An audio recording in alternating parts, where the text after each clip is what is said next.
C'est un peu un fil rouge ce soir, c'est-à-dire qu'on nous fait beaucoup de promesses et on ne les voit pas. On nous a promis ton décolleté, je suis désolé, je vois rien. Alors, je trouve que c'est effectivement un petit peu déceptif.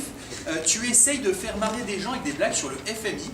Alors, j'ai trouvé ça hyper audacieux. Mais en fait, c'est mauvais. Parce que cadenasser le FMI, alors je vois qu'il y a un groupe de gens qui doivent soit faire une thèse ou un mémoire sur le sujet, là au milieu. Et tout le reste des gens étaient un peu stupéfaits. C'est pourquoi c'est drôle? Pourquoi c'est drôle? Allez, vas-y, dis-moi. Et en fait, personne n'a trouvé. Pendant à peu près tout ton discours. Mais c'était peut-être ça qui était drôle. C'était de faire s'interroger sur pourquoi FMI en plein milieu. Et puis après, tu as essayé de...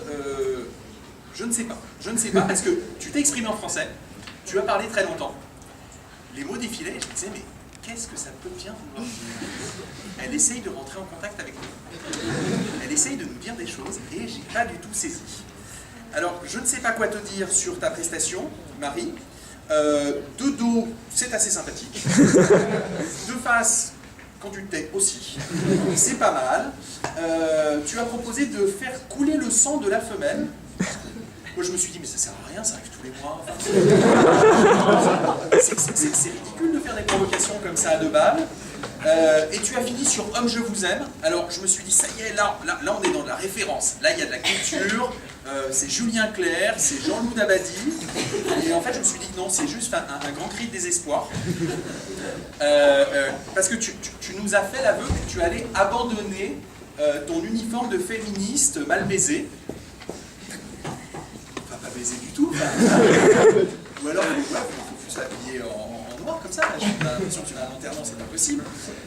Donc non, c'était bien en fait pour quelqu'un qui cherche rien dans la vie et qui se dit que demain n'apportera rien de mieux qu'hier. C'était pas mal. Pour le reste, sinon ça risque d'être un peu long. Donc je pense qu'effectivement vous vous êtes bien trouvé avec ton ami Pierre, Saint-Pierre, donc Hugues Saint-Pierre. Écoute, j'ai eu l'impression de me prendre à peu près 10 confessions par le père du Panloup ou le père du Trou, parce que j'ai l'impression que vous êtes un peu... il n'était pas laïque ton discours porte de Saint-Pierre. Non, parce qu'il y avait des jeux de mots quand même dans ton discours. Plein de jeux de mots. Diverge, c'est beaucoup. C'est vrai que celle-là n'était pas connue. Non, mais c'est quand même important de faire des blagues nouvelles, d'apporter quelque chose, une contribution à ton âge quand même avancé dans le monde de l'humour. Donc ça, c'était quand même vachement bien. Alors, après, tu as essayé de nous expliquer l'étymologie de la côte d'Adam et que des nanas étaient un peu moches. Alors, en fait, encore une fois, ce soir, si c'est la guerre des sexes, c'est pas forcément la défaite de la rencontre. Donc, si tu veux essayer un tout petit peu de pas rester homosexuel, tu vois, juste d'engager une relation hétéro, tu peux pas dire à toutes les nanas qu'elles sont moches, je veux dire, c'est pas possible du tout, surtout en mettant une chaussette rouge et une chaussette bleue.